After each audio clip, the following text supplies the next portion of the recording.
Today I want to talk about DASA, which is the Dynamic Appraisal of Situational Aggression. So what is DASA? This is a tool that RMH adopted in response to an incident in 2018 where a provider was badly hurt by a patient.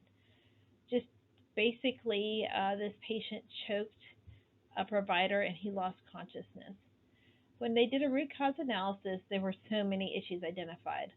Ultimately, the main project statement for the team was that patients were being inconsistently risk assessed, stratified, and managed, resulting in safety events and missed opportunities for prevention and intervention.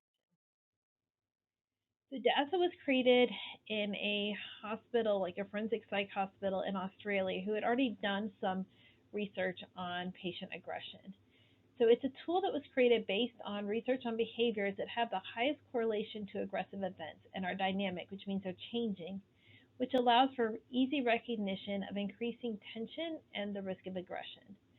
So basically, it's a combination of three things. It has some items from the Brozet, the BBC, from the HCR20, and then three new items that they had already previously studied. So from the BBC, the Brozet, comes the irritability and the verbal threats. From the HCR20 came the impulsivity and negative attitudes, and the new ones are unwillingness to follow directions, sensitivity to perceived provocation, and easily angered when requests are denied.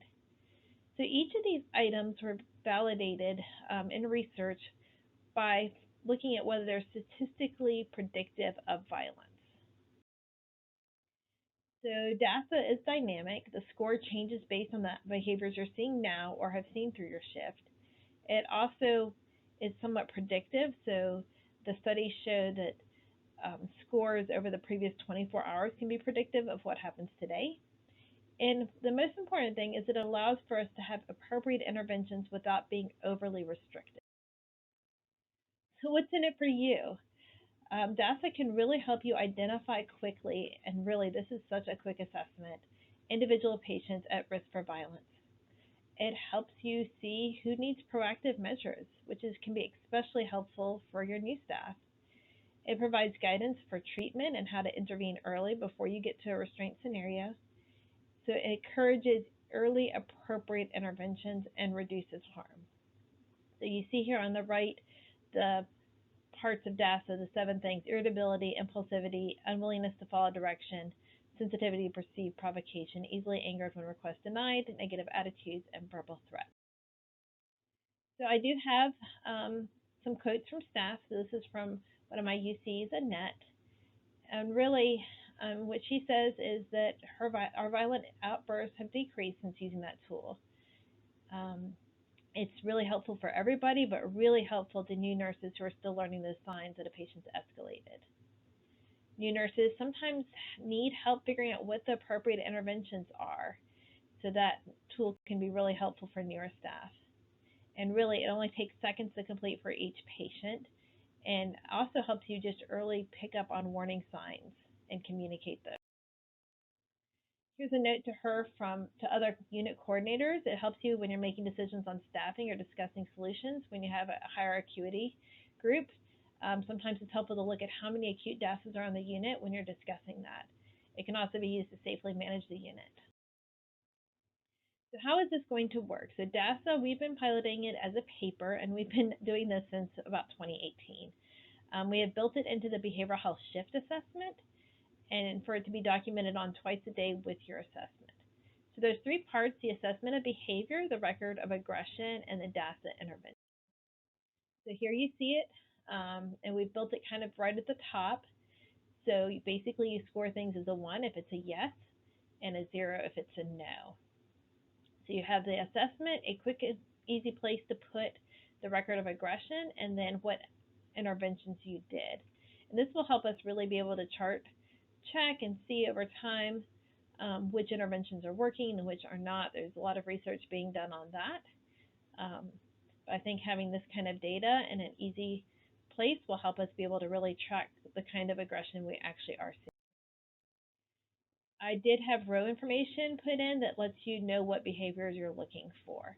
So irritability, I didn't want it to be like some of the other assessments where you can't see all the words. So we took it down to individual words, but your row information says the patient is easily annoyed or angered. It's unable to tolerate the presence of others. So this is up to you to decide whether it's an irritability. All these are yes or no. Yes or no. The interventions are based on level. This was a nurse driven. Um, we pulled these interventions from a couple different places. So there's some research on appropriate interventions. There is, we went on a site visit to Western State and they helped us with interventions. And then a lot of this came from our shared governance and our unit coordinators.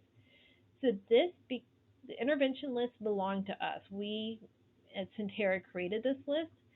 So if you have other interventions, this would be a great place to use shared governance. So if there are other suggestions or ideas, you'll see that. The interventions stand alone. So the moderate risk are what you would use for moderate, and the high risk are what you would use for high. So we're not expecting you to pick all the moderates and then move to high. The appropriate ones are pretty much in there. We've also tried to go least restrictive to most. So you'll notice that your medications, changing rooms, things like that are at the end. So we want you to think about the least restrictive interventions and then moving on to the more restrictive. You'll notice on the high risk interventions that those PRN meds are pretty much at the top. Again, because some of the other restrictions are probably even harsher. We could reorder some of those to put them in least to most if that's something that y'all would like us to look at. You can view the DASA scores for all patients using a patient list row, which is a great tool for you as a nurse and for UCs and managers to be able to see kind of the dynamics on your units as you're looking for appropriate patients for your nursing students or who maybe should not be in group. Maybe it's the person with a 7. So those would be the people that you would want to be most careful. From patient list report, you can also see an individual patient's DASA score over time with a graph. I am really excited about this. Our analyst that built this was an ED nurse, and so he was super excited about this project and really kind of thought outside the box. The other thing we could explore is some clarity reporting around DASA, especially if we start thinking about studying this over time. But right now what we have is patient list report that can show an individual's DASA scores over time. Here you can see it with all the assessments and the records of aggression and the interventions. Again, super helpful as you're looking at a patient who may have escalated what did or did not work for that. So DASA will go live in Epic on 10/28, which I know is really fast, but it's either 10/28 or February. Your site leads will help determine when you guys will go live and what they want you to do with it, but you will start seeing this in the behavioral health shift starting 10/28.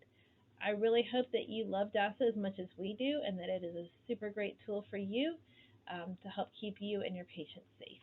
Thanks.